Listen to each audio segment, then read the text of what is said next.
Je suis Christelle Célis, sorcière multicasquette, créatrice de Ma vie de sorcière et du Coven Initiation. Ici, pas de travail de surface, je t'invite à faire de la magie en invitant ton âme à agir, à regarder véritablement qui tu es, le monde qui t'entoure dans toutes ses formes et dimensions et créer ainsi ce que tu veux vivre. Seule ou accompagnée, je m'engage à vulgariser l'énergétique et la sorcellerie avec des conseils, des retours d'expérience et des outils de sorcière. Et si tu veux aller plus loin, je t'invite à cliquer dans la description de ce podcast sur le lien du Coven Initiation qui sera parfait pour toi si tu veux développer tes intuitions, enrichir tes savoirs exotériques, rencontrer des sorcières passionnées comme toi afin de connecter à cette magie unique que tu as en toi. Et c'est parti pour l'épisode du jour. Bonjour à tous, bienvenue dans l'épisode du jour. Je suis Christelle Célis de Ma vie de sorcière et on va continuer à travailler sur l'amour de soi, à échanger autour de l'amour de soi. Et hier, je vous ai donné, on va dire, une définition un peu générale de l'amour de soi. Aujourd'hui, j'avais envie, moi, de vous parler de ma vision de l'amour de soi, peut-être une définition, entre guillemets, un petit peu plus personnelle de qu'est-ce que l'amour de soi. Par rapport aux définitions que j'ai données hier, je rejoins carrément le fait que l'amour de soi, pour moi, est vraiment la base d'un vrai processus de guérison, d'un vrai cheminement de rencontre avec qui on est réellement, avec, on va dire, avec son essence, et d'un vrai acte aussi de transformation, de transmutation. Ça va au-delà des affirmations d'amour de soi qu'on va avoir, ça va au-delà du fait d'apprendre à s'aimer au niveau physique. C'est pour moi vraiment un véritable voyage, je dirais, une véritable ouverture, on peut dire ça, à soi-même. Et c'est surtout, je pense, quelque chose qui n'est jamais fini en termes de travail. Je pense vraiment que c'est quelque chose qui est un processus qui va être changeant, qui va être mouvant, parce qu'en fait, l'amour de soi, déjà, c'est par rapport à soi-même, on est vivant, et ça va dépendre aussi beaucoup de la conscience qu'on met parfois sur des choses et parfois qu'on met pas, de notre mood dans lequel on est, de ce qu'on est en train de vivre. C'est l'amour de soi évolue énormément aussi avec nos prises de conscience, avec ce qu'on met justement en lumière et des fois sur quoi on met un point d'honneur, et des fois aussi, moi je sais que ça m'arrive parfois de savoir des choses et d'avoir conscience de certaines choses, et des fois d'être en mesure de mettre de l'amour de soi dessus, et des fois pour autant que je le sais et que je sais que je devrais être plus douce avec moi et de mettre plus d'amour dessus, de pas le faire. Parce que du coup je suis dans un autre mood, et il y a une part de moi qui sait que je devrais par exemple pas me parler ou pas agir comme ça, mais il y a une autre part de moi qui me dit bon tant pis, je le fais là, et et puis on fera notre processus de guérison après. Enfin tout ça pour dire que pour moi c'est vraiment un processus vivant qui est en lien avec nos blessures, qui est en lien avec nos prises de conscience, qui est en lien avec nos ombres et avec nos lumières, et que quelque part je pense qu'il faut aussi savoir se lâcher la grappe par rapport à ça. Parce que, comme je te l'ai dit, il y a tout simplement des fois où on est tout simplement dans un bad mood, où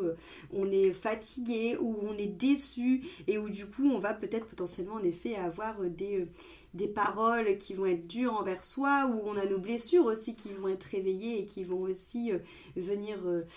challenger cet amour de soi, et que même s'il y a une part de nous qui sont au courant que l'on doit, entre guillemets, être en amour sur soi et qu'on doit être gentil avec soi, il y a des fois où on n'arrive pas à tout le temps maintenir ce cap-là, et en fait c'est ok, parce qu'encore une fois on est humain, on est amour, enfin oui on est amour, on est humain, on est vivant, on est mouvant, on bouge tout le temps, et justement j'ai envie de dire aussi que l'amour de soi, c'est aussi prendre en compte ses ombres et ses lumières, et c'est pas du coup être toujours en mode licorne paillette et dire ah oui mais quoi qu'il arrive je m'aime. Non, moi il y a des fois en fait où non, il y a des fois où je m'aime pas, et il y a des fois où du coup je vais m'auto-traiter, où je vais auto être très dure avec moi, et ça fait partie de ma part d'ombre, et en fait c'est à moi aussi finalement de laisser parfois cette part-là exister, et d'envoyer finalement cette part de l'amour de moi pas à la part de moi qui s'est fait,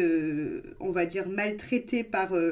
ma part jugeante, même si c'est bien aussi, mais aussi envoyer de l'amour de moi, finalement, à cette part jugeante qui a pris le dessus et qui s'est exprimée. Parce qu'en fait, cette part-là de nous, c'est pas parce qu'on est dans l'amour de soi qu'on doit, et c'est là où je veux en venir, c'est pas parce qu'on est dans l'amour de soi qu'on doit justement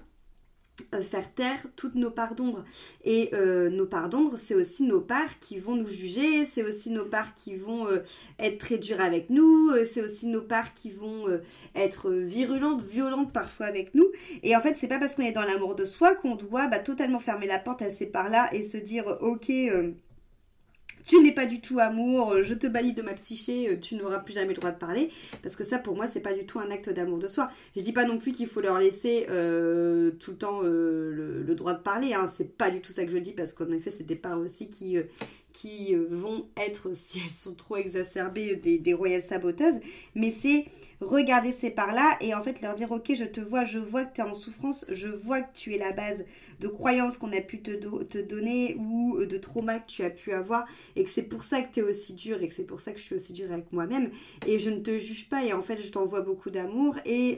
je te renie pas et au contraire je vais faire en sorte de pouvoir te consoler et de pouvoir te montrer que entre guillemets on peut faire autrement. Donc l'amour de soi, c'est pas non plus donner, je dirais,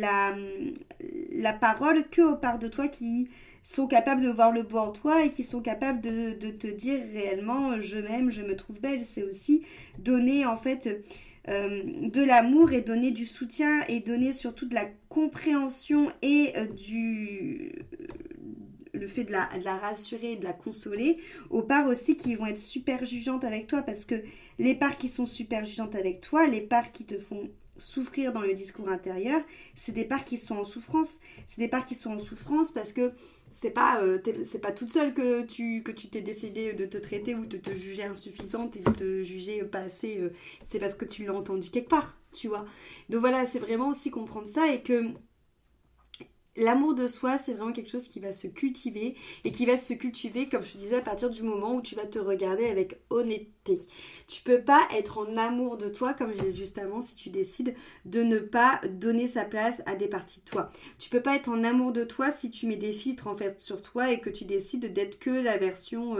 paillette, licorne, douceur, bonbon chamallow de toi. Non, en fait, l'amour de soi, et c'est en ça que je trouve ça intéressant aussi de parler cette semaine, parce que ça rejoint finalement moi ce qui me plaît le plus dans mon travail. L'amour de toi, c'est un réel chemin pour apprendre surtout à te connaître en fait, tu vois, pour apprendre surtout à te voir sans mensonge et à te voir sans attente. Et oui, il y a des parts de toi qui sont moins amour, oui, il y a des parts de toi qui sont jugeantes, oui, il y a des parts de toi qui sont plus ombre ou que tu vas juger pas belle ou que tu vas juger honteuse, oui, il y a des parts de toi qui vont être très violentes envers toi-même, mais en fait ces parts-là, elles sont en souffrance, tu vois, à partir du moment où justement t'as tant de violence envers toi et que tu es capable de te faire des choses qui sont vraiment violents, c'est clairement qu'il y a un manque d'amour de soi. Et en fait, c'est pas ces parts-là qu'il faut montrer du doigt et qu'il faut dire vous êtes les mauvaises parts parce que vous êtes ces parts qui ne m'aimaient pas. Non, il faut aller voir ces parts et dire ok, je vois qu'il y a quelque chose qui va pas. Viens, on va s'apprendre, on va apprendre mutuellement à t'aimer toi. Parce que c'est que cette part-là, elle est aussi en souffrance et qu'elle manque aussi cruellement d'amour. Donc c'est important en fait de se rendre compte qu'en fait l'amour de soi, c'est pas quelque chose d'arbitraire, c'est pas quelque chose qui se force et on n'a pas des parts de nous qui méritent l'amour de soi et d'autres parts qui n'en méritent pas. L'amour de soi, ça permet vraiment d'être quelque chose qui va se cultiver au fur et à mesure, qui va se nourrir au fur et à mesure, qui va te permettre de te découvrir, qui va être aussi quelque chose en fait qui va, je dirais, être un chemin qui va être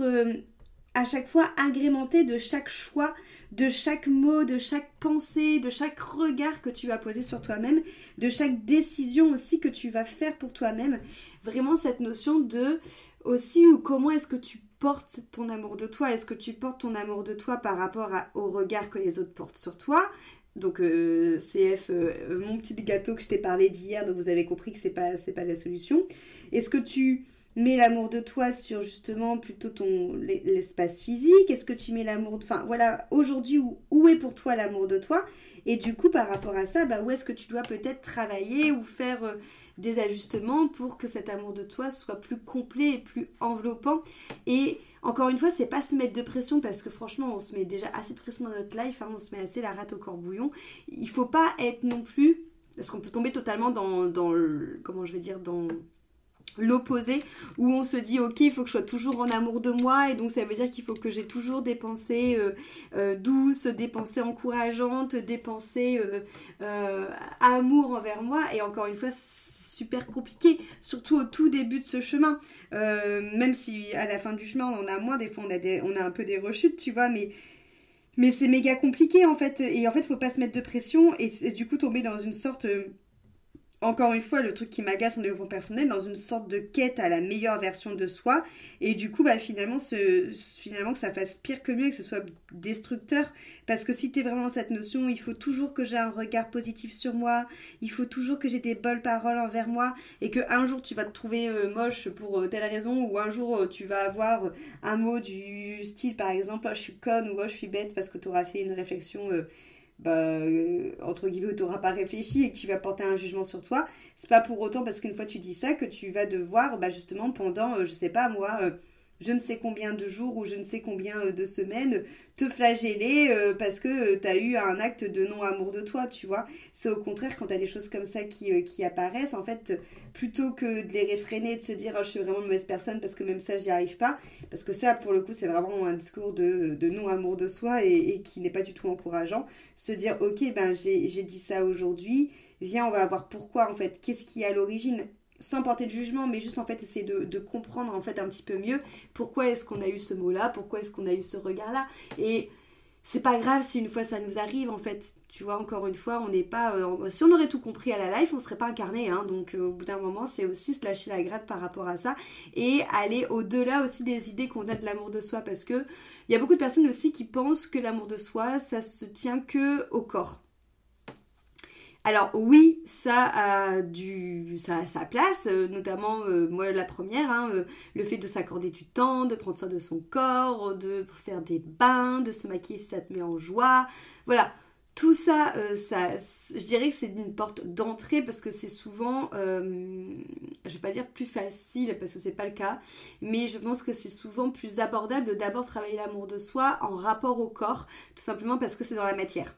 et que du coup c'est une bonne porte d'entrée. Par contre, c'est beaucoup plus vaste que ça parce que que tu l'auras compris, en fait, l'amour de soi, au-delà de ton rapport au corps, il y a après le rapport aux injonctions qu'on t'a données, aux entraves qu'on t'a données, le rapport de toi pour t'aimer au-delà de ce que tu es censé mériter, c'est-à-dire au-delà de tes performances, au-delà de tes résultats, au-delà de ce que tu produis, de s'aimer au-delà des apparences, de s'aimer au-delà des attentes que les autres ont sur nous et de s'aimer avec, comme je te l'ai dit, avec ses blessures, avec ses hontes, avec ses colères, avec ses parts de nous qui sont pas jolies, et quelque part cesser et arrêter de fuir. Donc ça va au-delà de tout ça. En fait, je dirais que c'est pas que ça va même au-delà, c'est que ça englobe en fait énormément de choses, l'amour de soi. Et c'est hyper important justement de prendre conscience de ça et de reconnaître aussi les parties de soi qu'on aime montrer, donc pour lesquelles on a déjà de l'amour, et les parties de soi au contraire qu'on préfère cacher, les parties de soi qu'on a appris à juger, les parties de soi qu'on a appris à rejeter, les parties de soi qu'on est persuadé qu'il faut les cacher pour pouvoir être aimé de l'extérieur, les parties de soi qu'on a décidé aussi de violenter, de mutiler, même parfois de faire mal. Voilà, ça c'est vraiment important en fait aussi, c'est pour ça que ça demande beaucoup de courage et beaucoup de... comme je disais, de regard sans filtre et de regard sans mensonge, parce que ça demande vraiment de se regarder tel qu'on est profondément, vraiment, dans tous les aspects. Et c'est être aussi, en fait, c'est déjà l'amour de soi, au-delà de la transformation, au-delà de ce que tu vas pouvoir te dire, au-delà de ce que tu vas pouvoir faire, le fait déjà de observer tout ça, tout ce que je viens de te dire avant, c'est-à-dire d'observer toutes les parts de toi que tu oses montrer, mais d'observer aussi toutes celles que tu caches, toutes celles que tu as mutilées, toutes celles que tu as rejetées, toutes celles que tu as cachées pour croire que ça sera comme ça que tu seras aimé, toutes celles que tu as jugées. Et bien, en fait, déjà, le fait d'observer ça et de mettre de la conscience là-dessus, c'est déjà un acte d'amour de soi parce que ça te fait être là pour toi comme personne d'autre ne l'a jamais été. Et en fait, ça déjà, c'est vraiment un acte d'amour de soi. Et c'est pour ça qu'en fait, l'amour de soi, ça va pas juste être se forcer à dire des choses bien sur soi, ne pas juste se forcer à avoir un regard bienveillant et un regard amour sur soi, parce que j'ai envie de dire, si tu te forces en fait à faire ça, tu seras pas la personne qui sera justement la plus... comment je veux dire, la plus en amour sur toi. Être en amour sur soi, c'est finalement peut-être justement à comprendre que c'est mouvant, que des fois tu as l'impression d'avoir fait 5 pas en avant sur l'amour de soi et parfois d'en faire 10 en arrière, et c'est ok. Et surtout de pas porter de jugement là-dessus, et surtout d'observer tout ça. Et en fait, ça, pourquoi est-ce que c'est un acte d'amour de soi d'être comme ça? Parce que ça te rend toi-même la personne qui a finalement le plus de présence pour toi. C'est-à-dire d'être cette personne qui n'a jamais été là pour toi, d'être cette personne qui va t'écouter, peu importe ce que tu as fait, même j'ai envie de dire l'innommable, tu vois, quand on parlait de mutilation, mais que tu sois cette personne-là qui te regarde avec amour et qui va pas te juger, et que finalement que tu sois toi-même ta propre oreille non jugeante, tes propres bras qui vont te soutenir, la propre douceur que tu vas te donner, même si tu as fait des choses qui sont immorables envers toi-même. Et c'est choisir finalement de ne plus se juger, c'est choisir de ne plus se maltraiter, c'est choisir de ne plus se mettre de côté, c'est choisir de ne plus s'abandonner, c'est choisir de ne plus se trahir, c'est choisir de ne plus se rejeter. Et donc c'est quelque chose, c'est pour ça que je dis que c'est pas juste on claque des doigts, on se dit des jolis mots devant le miroir, même si encore ça aide et que c'est clairement une porte d'entrée, et surtout que c'est quelque chose qui est très mouvant parce qu'en fait c'est très très profond, et c'est aussi une question, je dirais, j'ai envie de dire de choix et on en revient toujours au même, mais de responsabilité aussi envers soi, parce que c'est aussi cette notion, selon moi, l'amour de soi, de choisir comment est-ce qu'on va l'incarner au quotidien avec des petits engagements envers soi-même. En fait, c'est être vraiment cette personne, comme je te disais, qui n'a jamais... Enfin, c'est vraiment cette personne qui est la plus là pour toi-même. Donc c'est comment est-ce que je m'engage envers moi-même, pour m'honorer, et comment est-ce que je fais pour être cette personne qui compte le plus pour moi en fait, et qui fait en sorte que moi-même je compte le plus pour cette personne tout en étant moi. C'est une phrase très vandamesque, j'espère que vous comprenez ce que je veux dire, mais c'est vraiment être cette personne qui va se choisir quoi qu'il arrive, c'est-à-dire se choisir au-delà de certaines relations, que s'il y a des relations qui vont t'abîmer, des relations qui vont te manquer de respect, des relations qui vont voiler qui tu es, qui vont voiler ta lumière, qui vont te rétrécir, qui vont t'amoindrir. C'est se choisir en fait au-delà de tout ça, c'est choisir aussi comment est-ce qu'on décide. Alors, comme je disais, comment est-ce qu'on décide de se regarder, et pas dans le sens, tu l'auras bien compris, de je me flagelle et je m'auto-juge quand j'ai des paroles qui sont méchantes envers moi ou quand j'ai des paroles qui sont violentes. Non, mais j'observe en fait, sans me juger. J'observe comment je me parle, j'observe comment je me regarde, j'observe comment je me critique, j'observe comment je me parle, j'observe en fait. Parce qu'au plus vous allez vous observer, au plus ça va mettre de la conscience, et au plus ça va transformer cette voix à l'intérieur de nous. Et au plus, ça va vous permettre aussi de... c'est quelque chose que j'aime beaucoup faire moi en coaching, c'est en fait de vous permettre de connaître aussi toutes les parts de vos psychés, c'est-à-dire de connaître les parts de vos psychés qui vont être beaucoup plus dans la critique, qui vont être beaucoup plus mordantes, on va dire, mais connaître aussi les parts de votre psyché qui vont être beaucoup plus soutenantes, qui vont être justement de vrais alliés, et en fait de savoir, à force qu'on s'observe, ça veut pas dire qu'on en fait virer une ou virer l'autre, parce qu'encore une fois les deux méritent de l'amour, mais comprendre en fait qu'il y a un mécanisme qui se joue en nous, et de pouvoir en fait au fur et à mesure qu'on se connaît, au fur et à mesure qu'on s'observe, pouvoir demander à telle ou telle part de contrebalancer ou d'aller chercher des réponses dans tel ou tel endroit de nous. Donc c'est vraiment quelque chose qui va au-delà de tout ça, pour pouvoir en fait se connaître tout simplement, et pouvoir observer réellement qu'est-ce qui se joue à l'intérieur de nous. Et pour finir, l'amour de soi, c'est aussi d'où la responsabilité, choisir en fait les actes, c'est-à-dire que tu as le droit de dire non quand on n'a pas envie. Tu as le droit de dire oui et d'exploser ta joie si justement ça te nourrit et si justement ça te remplit. Tu as le droit de décider de briser des schémas. briser des schémas de croyances limitantes, de briser des schémas répétitifs, de briser des croyances d'auto-sabotage. Et là, ça rejoint sur ce que je vous dis depuis le début de l'année, et en fait d'arrêter de faire genre. Pour moi, c'est pas du tout acte d'amour de soi de faire genre je fais du développement personnel, du développement spirituel pour apprendre à mieux connaître. Ah regarde, j'ai cette part-là de moi, badali badabou, et en fait de s'arrêter là et de ne pas briser les schémas. Alors des fois on n'est pas prêt, je comprends, tu vois qu'on n'est pas prêt, mais dans ce cas,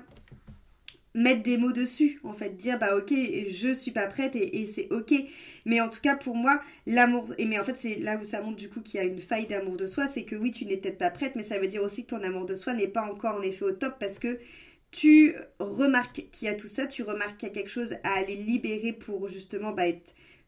tout simplement plus respectueuse de toi-même, plus respectueuse de ton écologie intérieure, plus respectueuse de ton amour intérieur, et tu ne le fais pas. Donc c'est quoi le plus-value en fait par rapport à ça? Pourquoi est-ce que tu ne le fais pas? Parce que ça va être trop douloureux, parce que j'ai peur d'être rejetée, parce que nanani, parce que nanana. Mais ça veut dire que toutes ces choses, tu en fais une priorité par rapport à ton amour de soi. Donc oui, aussi le fait de rompre des schémas, d'aller voir, de vraiment libérer, de faire un vrai acte de guérison et de transformation, c'est aussi quelque chose qui va nourrir l'amour de soi. Donc voilà, c'est vraiment comprendre en fait que cet amour de soi, on va lui donner de l'espace dans plein de manières différentes et à des moments différents de notre vie, et que tout est juste en fait de le prendre dans l'ordre qu'on veut. J'ai cette fervente impression, pour l'avoir expérimenté, que chaque geste, comment je veux dire, chaque chose qu'on met en place dans plusieurs domaines de notre vie va en fait nourrir notre amour de soi, soit de différentes manières. Enfin, c'est très complémentaire, tout ça pour dire qu'il n'y a pas finalement quelque chose de plus important à faire que l'autre. Tout est très complémentaire. Encore une fois, on est vivant, tout est mouvant, donc suivant là où on en est, suivant là ce qu'on est capable de faire, suivant notre énergie, suivant comment ça vient aussi nous trigger, comment ça vient remuer des choses en nous, voilà, tout est juste, en tout cas, tout à sa place, dans l'ordre où on le fait, peu importe, mais c'est important en fait de comprendre que l'amour de soi, c'est plus en fait que juste que juste un checkpoint qu'on va cocher dans le développement personnel et dans la connaissance de soi, et que c'est finalement une réelle aventure qui va en fait venir rejoindre tous les travaux énergétiques, tous les travaux de connaissance de soi, tous les travaux et tous les outils qu'on peut utiliser pour mieux se connaître, parce que c'est clairement ça, et que c'est lui donner de l'espace, un espace qui va être mouvant, un espace parfois qui va être même différent, et qui est très précieux. Parce que on mérite tous, comme je le dis hier, et j'y crois vraiment profondément, on mérite tous en fait de l'amour. Et peu importe